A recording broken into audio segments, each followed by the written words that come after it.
ತಿರುಗುಬಾಣಕ್ಕೆ ಮತ್ತೆ ಸ್ವಾಗತ. ಜಗದೀಶ್ ಶೆಟ್ರೆ, ಅಲ್ಪಸಂಖ್ಯಾತ ಸಮುದಾಯಕ್ಕೆ ಸೇರಿದಂಥ ಒಬ್ಬ ವ್ಯಕ್ತಿ ಅಧ್ಯಕ್ಷರಾಗ್ತಾರೆ ಅಂತ ಆದಾಗ ವಾಣಿ ಶ್ರೀಧರ್ ಅವರು ಅಪಸ್ವರ ತೆಗೆದ್ರು. ಆ ಸಂದರ್ಭದಲ್ಲಿ ಆಗಲಿಲ್ಲ. ಆ ನಂತರ ಅವರು ಕೋರ್ಟಿಗೆ ಹೋದರು. ಕೋರ್ಟಲ್ಲಿ ಅವರ ಸದಸ್ಯತ್ವ ಅನರ್ಹತೆ ಆಯಿತು. ಆ ನಂತರ ನಿಮಗೊಂದು ಅವಕಾಶ ಸಿಕ್ಕಿತ್ತು. ಯಾಕೆ ಅಪಸ್ವರ ತೆಗಿಬೇಕಿತ್ತು? ಆಗಬಹುದಿತ್ತು ಮೊಹಮ್ಮದ್ ಅಲಿ ಅವರು ಅಧ್ಯಕ್ಷರು. ಅಲ್ಪಸಂಖ್ಯಾತರು ನಿಮಗೆ ಮತ್ತೆಯೂ ಮೀಸಲಾತಿ ಬರ್ತಾ ಇತ್ತು. ಎಷ್ಟು ಬೆಂಬಲ ಕೊಟ್ಟಿದ್ದಾರೆ ಅಂತ ಹೇಳಿದರೆ, ನೀವು ಇಲೆಕ್ಷನ್ನ ಮರುದಿವಸದ ತಾರೀಕಿನಿಂದ ಸುಮಾರು ಒಂದು ತಿಂಗಳಿನ ಪತ್ರಿಕೆಗಳನ್ನು ನೋಡಿದರೆ ಗೊತ್ತಾಗ್ತದೆ ಎಷ್ಟು ಜನ ಮುಸ್ಲಿಮ್ಸ್ ನನಗೆ ಅಭಿನಂದನೆಗಳನ್ನು ಹಾಕಿದ್ದಾರೆ ಅಂತೇಳಿ. ಇಲ್ಲಿ ಒಂದು ಏನು ಅಂತ ಹೇಳಿದರೆ, ಇವರು ಒಂದು ಪ್ರದೇಶದ ವಾರ್ಡಿನ ಸದಸ್ಯರನ್ನು ಇವರ ಕಂಟ್ರೋಲ್ನಲ್ಲಿ ಇಡಲಿಕ್ಕೆ ಪ್ರಯತ್ನ ಪಡ್ತಾ ಇದ್ರು. ಅದು ಹೆಂಗಸರೇ ಆಗಲಿ, ಮಹಿಳೆಯರು ಇಷ್ಟು ಜನ ಇದ್ದಾರೆ, ನೀವು ಮಹಿಳೆಯರನ್ನು ಕೇಳಿದರೆ ಗೊತ್ತಾಗ್ತದೆ, ಮಹಿಳೆಯರನ್ನು ಇಂಟರ್ವ್ಯೂ ಮಾಡಿದರೆ ಗೊತ್ತಾಗ್ತದೆ. ನೀವು ಒಂದು ವಿಚಾರ ಹೇಳಲಿಕ್ಕೆ ನಾನು ಇಷ್ಟಪಡ್ತೇನೆ. 6 ಜನ ಸದಸ್ಯರು ಕೂಡ ನಾವು ಜೊತೆಯಲ್ಲಿರುವವರು 2ನೇ ಬಾರಿ ಚುನಾಯಿತರಾದವರು. ಅಂದರೆ 5 ವರ್ಷ ನಾವು ಅವರ ಒಡನಾಟದಲ್ಲಿದ್ದವರು. ಎರಡನೇದ್ದು, ಇವರ ಮೇಲೆ ಎಷ್ಟು ಕೇಸ್ಗಳಿರಲಿಲ್ಲ. ಇವರನ್ನ ಜಗನ್ನಾಥ್ ರೈ ಸೂತ್ರ ಬಿಟ್ಟು ಅಧ್ಯಕ್ಷರಾಗಿದ್ದಾಗ ಇವರನ್ನ ಅಸಭ್ಯ ವರ್ತನೆಗೆ ಬೇಕಾಗಿ ಕೌನ್ಸಿಲ್ನಲ್ಲಿ ಉಚ್ಚಾಟನೆಗೆ ಒಂದು ನಿರ್ಣಯವನ್ನು ತಗೊಂಡ್ರು.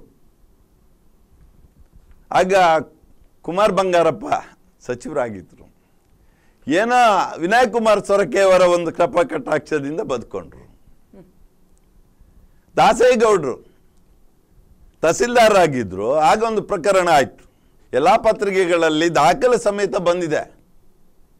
ಒಬ್ಬ ಹಿರಿಯ ಕಾಂಗ್ರೆಸ್ಸಿಗರ ಕಾಲು ಹಿಡಿದುಕೊಂಡು ಅದನ್ನು ಮುಚ್ಚಿ ಹಾಕಿದ್ರು.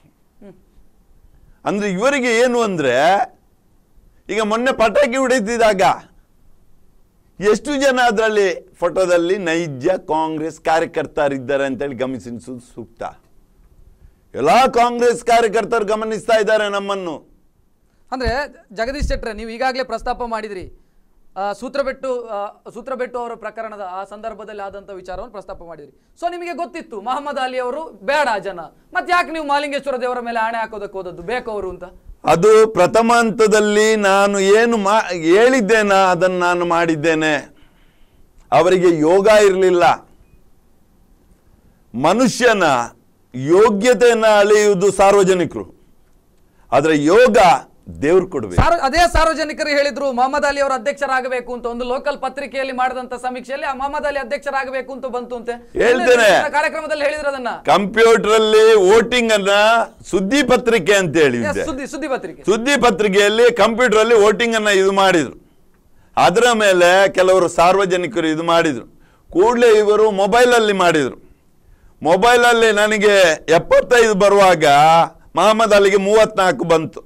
ಮರುದಿವಸ ಸ್ಟಾಪ್ ಆಯಿತು.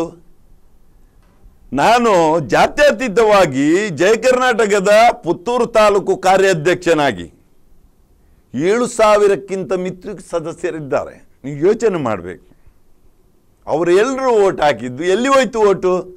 ಯಾಕೆ ಸುದ್ದಿ ಪತ್ರಿಕೆಯವರನ್ನು ಪ್ರಾರಂಭ ಮಾಡಿದ್ದು ಯಾರಿಂದ, ಯಾತಕ್ಕೋಸ್ಕರ ನಾವು ಗಮನಿಸಬೇಕು.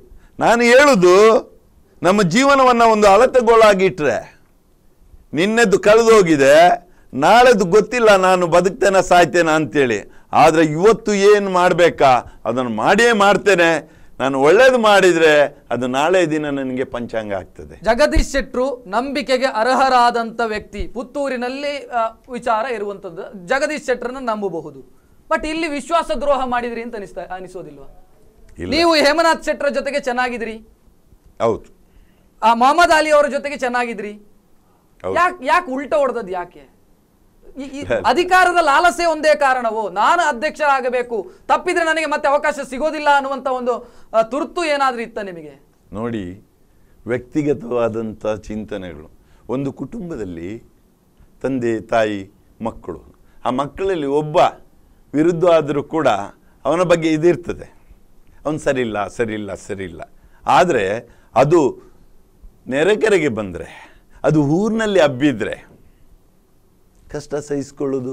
ತಮ್ಮನೇ ಹೇಳ್ತಾನೆ ಅವನ ಹಾಗೆ ಸರಿಯಿಲ್ಲ, ಈ ರೀತಿ ಆಯಿತು. ಪ್ರತಿಯೊಂದು ವಿಚಾರದಲ್ಲಿ ಕೂಡ ಕೈಯಾಡಿಸುವಾಗ ನೀವು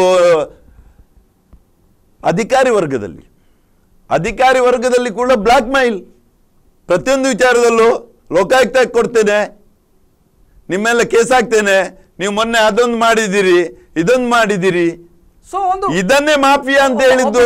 ಜವಾಬ್ದಾರಿಯುತ ಸದಸ್ಯರಾಗಿ ಭ್ರಷ್ಟಾಚಾರವನ್ನ ನಾನು ಸಹಿಸಿಕೊಳ್ಳೋದಿಲ್ಲ, ನಾನು ಕಂಪ್ಲೇಂಟ್ ಮಾಡ್ತೇನೆ, ಲೋಕಾಯುಕ್ತ ಕಂಪ್ಲೇಂಟ್ ಮಾಡ್ಬೇಕಲ್ಲ, ಅದನ್ನ ಮಾಡಬೇಕು. 20 ವರ್ಷದಲ್ಲಿ ಬಹಳ ಗಂಭೀರವಾದಂತಹ ವಿಚಾರ. 20 ವರ್ಷದಲ್ಲಿ ನೀವು ಮಾಹಿತಿ ಹಕ್ಕಿನಲ್ಲಿ ಎಲ್ಲ ವಿಚಾರಗಳನ್ನ ಪಡ್ಕೊಂಡಿದ್ದೀರಲ್ಲ, ಒಂದೇ ಒಂದು ಕೇಸ್ ಮಾಡಿದ್ದೀರಾ? ಏನ್ ಮಾಡಿದ್ರಿ ಪಡ್ಕೊಂಡದ್ದನ್ನ? ಬ್ಲ್ಯಾಕ್ ಮೇಲ್ ತಂತ್ರವ ನಿಮ್ದು? ಏನ್ ಮಾಡಿದ್ದೀರಿ? ಸುಮ್ಮನೆ ಕೂತ್ರ ಅಲ್ಲ, ಬಿಸಾಕಿದ್ರ ಸರಿ ಇದೆ ಅಂತೇಳಿ? ಎಷ್ಟು ಪುತ್ತೂರಿನಲ್ಲಿ ಅನಧಿಕೃತಗಳಿವೆ, ಯಾವುದರ ಬಗ್ಗೆ ನೀವು ಮಾತಾಡಲಿಲ್ಲ? ಯಾಕೆ? 20 ವರ್ಷದಲ್ಲಿ ಮಾಹಿತಿ ಹಕ್ಕಿನಲ್ಲಿ ಪ್ರತಿಯೊಂದು ಬಿಲ್ಡಿಂಗ್ಗಳ ಬಗ್ಗೆ ಎಷ್ಟು ಸೆಟ್ ಬ್ಯಾಕ್ ಇದೆ, ಎಷ್ಟು ಪಾರ್ಕಿಂಗ್ ವ್ಯವಸ್ಥೆ ಇದೆ, ಎಷ್ಟು ಮಾಳಿಗೆ ಇದೆ ಇದರಲ್ಲಿ, ಇದನ್ನ ಕೇಳಿದ್ದೀರಲ್ಲ? ಒಂದಕ್ಕಾದ್ರೂ ಕಂಪ್ಲೇಂಟ್ ಮಾಡಿದ್ದೀರಾ? ಒಂದಾದ್ರೂ ಬಿಲ್ಡಿಂಗ್ ನೀವು ಬಹಳ ತಿಳಿದವರು, ಮೆಚ್ಚುವಂತ ಜನ ಮೆಚ್ತಾರೆ ನಿಮ್ಮನ್ನು. ನೀವು ಒಳ್ಳೆ ಕೆಲಸ ಮಾಡಿದ್ದೀರಿ ನಿಮ್ಮ ಏರಿಯಾದಲ್ಲಿ. ಒಂದು 10 ಲಕ್ಷ ಎಲ್ಲಿಯಾದ್ರೂ ಇಡಬೇಕಾದ್ರೆ ಅವಳು ಒಂದು ಮಹಿಳೆಯಾಗಿ ಒಬ್ಬ ಪುರಸಭಾ ಸದಸ್ಯೆ ಇದ್ರೆ ಅವಳು ಮಹಮ್ಮದ್ ಅಲಿಯನ್ನ ಕೇಳಬೇಕು.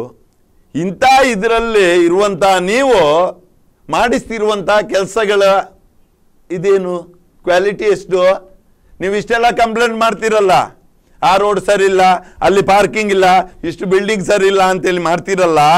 ನೀವು ಮಾಹಿತಿನಲ್ಲಿ ಇಷ್ಟವರೆಗೆ ತೆಗೆದಂತ ಇದಿಷ್ಟು ಸಾರ್ವಜನಿಕರ ಕೆಲಸಗಳಿಗೆ ತಡೆ ಎಷ್ಟಾಗಿದೆ ಎಂಬುದನ್ನ ಗಮನಿಸಿದ್ದೀರಾ? ನೀವು ಏನ್ ಮಾಡಿದ್ದೀರಿ ಅದನ್ನೆಲ್ಲ? ಅದರಲ್ಲಿ ಏನಾಗಿದೆ? ಎಷ್ಟು ತಗೊಂಡ್ರಿ ನೀವು? ಎಸ್, ಜಗದೀಶ್ ಶೆಟ್ರೆ, ಅಂದ್ರೆ ಅವರ ಬೆಂಬಲಿಗರು ಹೇಳುವಂಥದ್ದಿದೆ, ಮಹಮ್ಮದ್ ಅಲಿ ಅವರು ಅಧ್ಯಕ್ಷರಾದ್ರೆ ಉಳಿದವರಿಗೆ ದುಡ್ಡು ಮಾಡೋದಕ್ಕಾಗೋದಿಲ್ಲ, ಅದೇ ಕಾರಣಕ್ಕಾಗಿ ಜಗದೀಶ್ ಶೆಟ್ರನ್ನ ಮುಂದಕ್ಕಿಟ್ರು, ಜಗದೀಶ್ ಶೆಟ್ರನ್ನ ದಾಳವಾಗಿ ಉಪಯೋಗಿಸಿಕೊಂಡ್ರು. ಹೌದಾ? ನೋಡಿ, ನಾನು ದುಡ್ಡು ಮಾಡುವುದಾದರೆ ಎಷ್ಟೇ ಮಾಡಬಹುದಿತ್ತು. ಪುತ್ತೂರು ಬಸ್ ಸ್ಟ್ಯಾಂಡ್ ಸಮೀಪ 2 ಎಕರೆ ಸ್ಥಳ ಇತ್ತು ನನ್ನ ಹತ್ರ. ನಾನು ಅದರ ಬಗ್ಗೆ ಯೋಚನೆ ಮಾಡಿದವನಲ್ಲ. ಒಂದು, ನಾನು ದಿನನಿತ್ಯ ದೇವರಲ್ಲಿ ಬೇಡೋದು ಇಷ್ಟೇ, ಆರೋಗ್ಯಪೂರ್ಣ ನೆಮ್ಮದಿಯ ಜೀವನ. ಮಹಮ್ಮದ್ ಅಲಿಗೆ ಈ ಪದದ ಅರ್ಥ ಆಗಲಿಕ್ಕಿಲ್ಲ, ತುಂಬ ಯೋಚನೆ ಮಾಡಬೇಕಾದಿತ್ತು. ಇವರು ಏನು ಮಾಫಿಯಾ ಗೀಫಿಯಾ ಅಂತೇಳಿ ನಮ್ಮನ್ನು ಹೇಳ್ತಾರ? ನಾನು ಆ ವಿಚಾರಕ್ಕೆ ಬರ್ತೇನೆ. ಅದಕ್ಕಿಂತ ಮೊದಲು ಪಕ್ಷ ವಿರೋಧಿ ಚಟುವಟಿಕೆ ಅಂತ ಪಕ್ಷ ವಿರೋಧಿ ಚಟುವಟಿಕೆ, ನಿಮಗೆ ಟಿಕೆಟ್, ನಿಮ್ಮನ್ನ ಜಗದೀಶ್ ಶೆಟ್ರು ಸಾಮಾಜಿಕ ಚಟುವಟಿಕೆಯಲ್ಲಿದ್ದಂತ ಜಗದೀಶ್ ಶೆಟ್ರನ್ನ ರಾಜಕೀಯಕ್ಕೆ ತಂದದ್ದು ಕಾಂಗ್ರೆಸ್ನ ವಿರುದ್ಧ ನಿಂತ್ರಿ ನೀವು, ತಪ್ಪಲ್ವಾ? ಕಾಂಗ್ರೆಸ್ಸಿನ ವಿರುದ್ಧ ಅಲ್ಲ, ಯಾಕಂದ್ರೆ ನಾವು BJP ಅವರಿಗೆ ನಾವು ಓಟ್ ಹಾಕಿದ್ದಲ್ಲ, ನಾವು ಕಾಂಗ್ರೆಸ್ಸಿನವರಿಗೆ ಓಟ್ ಹಾಕಿತ್ತು. ಅಲ್ಲಿ 2 ತಪ್ಪಿಸಿಕೊಂಡ್ರು, 6 ಜನ ನನಗೆ ಓಟ್ ಹಾಕಿದ್ರು, ಉಳಿದ 5 ಜನ ನನ್ನನ್ನ ಅಧ್ಯಕ್ಷ ಸೋಲ್ಲಿ ಅಂತೇಳಿ. BJP ಅವರನ್ನು ಸಸ್ಪೆಂಡ್ ಮಾಡಬೇಕಿತ್ತು ಆ ರೀತಿ ಯೋಚನೆ ಮಾಡಿದ್ರೆ. ಅದರ ನಂತರ ಸ್ವಲ್ಪ ದಿವಸಗಳಲ್ಲೇ KPCC ಅಧ್ಯಕ್ಷರು ಇದರ ಪುತ್ತೂರು ಪುರಸಭೆಯ ಬಗ್ಗೆ ಯಾವುದೇ ನಿರ್ಧಾರ ಕೈಗೊಳ್ಳಬಾರ್ದು ಅಂತೇಳಿ ನೋಟಿಸ್ ಮಾಡಿದ್ರು, ಜಿಲ್ಲಾಧ್ಯಕ್ಷರಿಗೆ ನೋಟಿಸ್ ಮಾಡಿದ್ರು. ಅದು ಅಲ್ಲದೆ ಇತ್ತೀಚೆಗೆ ಒಬ್ಸರ್ವರ್ ಅನ್ನ ಕಳಿಸಿದ್ರು. Observer result ಬರಬೇಕಷ್ಟೇ. ಒಬ್ಸರ್ವರ್ ಬಂದು ನಮ್ಮ ಏನು ವಿಚಾರ ವಿನಿಮಯ ನಡೆಸಿ ಎಲ್ಲರ ಅಭಿಪ್ರಾಯಗಳನ್ನು ಪಡೆದುಕೊಂಡು ಹೋಗಿದ್ದಾರೆ, ಅದು ಬರಬೇಕಷ್ಟೇ. ಅಷ್ಟವರೆಗೆ ನಾವು ಕಾಂಗ್ರೆಸ್, ನಮ್ಮ ರಕ್ತದಲ್ಲಿ ಕಾಂಗ್ರೆಸ್ ಇದೆ ಅಂತೇಳಿ ಹೇಳಿದ್ದೇನೆ. ನಾನು ಪಕ್ಷ ವಿರೋಧಿ ಚಟುವಟಿಕೆ ನೆಲ್ಲಿಕಟ್ಟೆ ಜಗದೀಶ್ ಶೆಟ್ರು ಮತ್ತು ಅವರ ಜೊತೆಗೆ ಗುರುತಿಸಿಕೊಂಡಂತವ್ರು ಯಾಕೆ ಮಾಡಿದ್ರು ಅಂತಂದ್ರೆ, ವಿಪ್ ಜಾರಿಯಾಗಿತ್ತು, ಜಿಲ್ಲಾಧ್ಯಕ್ಷರು ವಿಪ್ ಜಾರಿ ಮಾಡಿದ್ರು, ವಿಪ್ ಅನ್ನ ಉಲ್ಲಂಘಿಸಿದ್ರಿ ನೀವು. ಮೊನ್ನೆ ಪರಮೇಶ್ವರ್ ಮಹಮ್ಮದ್ ಅಲಿ ಅವರನ್ನ ಬಿಟ್ಟು ನಿಮಗೆ ಓಟ್ ಹಾಕಿದ್ರು. ಮೊನ್ನೆ ಪರಮೇಶ್ವರೇ ಬಂದಾಗ ಮಂಗಳೂರಲ್ಲಿ ಹೇಳಿದ್ರು, 1.5 ವರ್ಷದಿಂದ ದಕ್ಷಿಣ ಕನ್ನಡ ಜಿಲ್ಲೆಗೆ ಅಧ್ಯಕ್ಷರಿಲ್ಲ ಅಂತೇಳಿ. ನನ್ನ ಪೇಪರ್ ಕಟ್ಟಿಂಗ್ ಇದೆ. 1.5 ವರ್ಷದಿಂದ ಹಂಗಾಮಿ ಅಧ್ಯಕ್ಷರು ಇಬ್ರಾಹಿಂ ಕೋಡಿಜಾಲ್ ಇರಬಹುದು. ವಿಪ್ ಆದದ್ದೌದಲ್ಲ ಪಾರ್ಟಿಯಿಂದ. ವಿಪ್ ಅನ್ನು ಯಾರು ಜಾರಿ ಮಾಡಿದ್ರು, ಯಾರು ಮುಖಾಂತರ ಕೊಟ್ಟರು ನೋಡಿ. ನಮ್ಮಲ್ಲಿ ಮೊಬೈಲ್ ಇದೆ, ನಮಗೊಂದು ಫೋನ್ ಮಾಡಿ ತಿಳಿಸಬಹುದಿತ್ತು. ನೋಡಿ, ಒಂದು ಚುನಾವಣೆ ಅಂತ ಹೇಳಿದ್ರೆ ಅದರಲ್ಲಿರುವಂತ ಜನಪ್ರತಿನಿಧಿಗಳಿಗೆ ಮಾನ ಮರ್ಯಾದೆ ಎಂಬುದು ಇದೆ, ನಮ್ಮಲ್ಲಿ ಕೂತು ಮಾತಾಡ್ಬೋದಿತ್ತು. ಐವನ್ ಡಿಸೋಜಾ ಬಂದ್ರು ವೀಕ್ಷಕರಾಗಿ ಮಾತಾಡ್ಲಿಲ್ವ ನಿಮ್ಮ ಹತ್ರ? ಯಾರು ನಿಮ್ಮ ಅಭಿಪ್ರಾಯವನ್ನು ತೆಗೆದುಕೊಳ್ಳಿಲ್ಲ? ಎಲ್ಲಿ ಯಾರು ಬರ್ಲಿಲ್ಲ ನೋಡಿ, ಇವ್ರು ಪ್ರಮಾಣ ಮಾಡ್ಲಿ, ಯಾವ ದೇವಸ್ಥಾನಕ್ಕೆ ಕರ್ಲಿ ನಾನು ಬರ್ತೇನೆ, ಪ್ರಮಾಣ ಮಾಡ್ಲಿ ಇವರು ಬಂದಿದ್ದಾರೆ ಅಂತ. ಕಳ್ಳಿಗೆ ತಾರನಾಥ್ ಶೆಟ್ಟರು ಬಂದಿದ್ರು ಮೋಸ್ಟ್ಲಿ. ಯಾವಾಗ ಇಲ್ಲ, ಯಾರು ಬರ್ಲಿಲ್ಲ. ನಿಮ್ಮ ಅಭಿಪ್ರಾಯ ತಗೊಳ್ಳಿಲ್ಲ ಅಂತನೋ? ಹೌದು, ತಗೊಳ್ಬೇಡ. 8 ಜನ 6 ಜನರ ಅಭಿಪ್ರಾಯ ತಗೊಳ್ಳಿಲ್ಲ. ಹೌದು, ಬಾಕಿ ಅವರ ಹತ್ರ ಅಭಿಪ್ರಾಯ ತೆಗೆದುಕೊಂಡಿದ್ದಾರೆ. ಗೊತ್ತಿಲ್ಲ ನಂಗೆ, ಆದ್ರೆ ಅವರು ಮಾಡಿಲ್ಲ. ಸೊ ನಿಮ್ಮ ಮೇಲೆ ಡೌಟ್ ಇತ್ತು ಹಾಗಾದ್ರೆ? ಪಾರ್ಟಿಯಲ್ಲಿ ಅದು ಗೊತ್ತಿಲ್ಲ. ನಾವು ನಮ್ಮ ಅದ್ರ ಬಗ್ಗೆ ನನಗೇನು ಗೊತ್ತಿಲ್ಲ. ಅವರು ನಮಗೆ ತಿಳಿಸ. ರಮಣಾಥ ರೈ ಕರೆದ್ರೆ ನಾವು ಎಲ್ಲಿ ಸಹ ಹೋಗುವವರು. ರಮಣಾಥ ರೈ ಕರೆದ್ರೆ ಹೋಗದೆ ನಮ್ಮ ಪಕ್ಷದ ನಾಯಕರವರು. ನಾವು ಇಷ್ಟವರೆಗೆ ಇಷ್ಟು ಅಧ್ಯಕ್ಷ ಸಚಿವರುಗಳಾದರು.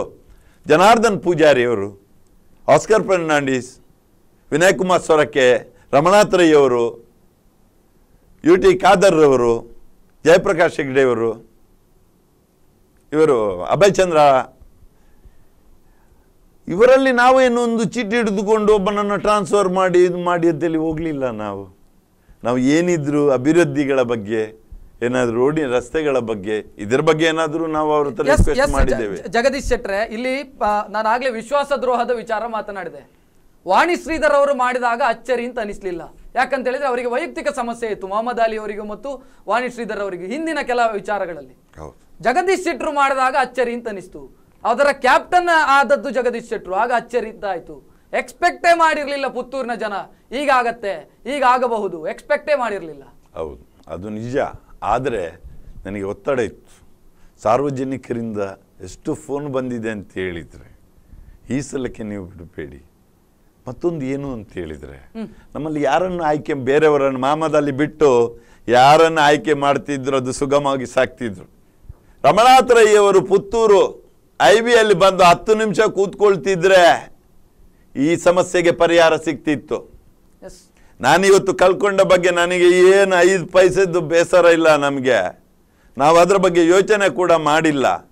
ಸದಸ್ಯತ್ವ ಉಳಿಸುವ ಬಗ್ಗೆ ಈಗಾಗಲೇ ನಾವು ಈಗ ಮಾತಾಡಬೇಕಷ್ಟೇ, ಮಾತಾಡ್ತಾ ಇದ್ದೇವೆ ಅದರ ಬಗ್ಗೆ. ಜಗದೀಶ್ ಶೆಟ್ರೆ, ನಿಮ್ಮಲ್ಲಿ ಇನ್ನಷ್ಟು ಮಾತಾಡ್ತೇನೆ. ಅದಕ್ಕಿಂತ ಮೊದಲೊಂದು ಬ್ರೇಕ್ ಅನ್ನು ತೆಗೆದುಕೊಳ್ಳಬೇಕು. ತಿರುಗುಬಾಣದಲ್ಲೊಂದು ಬ್ರೇಕ್ನ ನಂತರ ಕಾರ್ಯಕ್ರಮ ಮತ್ತೆ ಮುಂದುವರಿಯುತ್ತದೆ.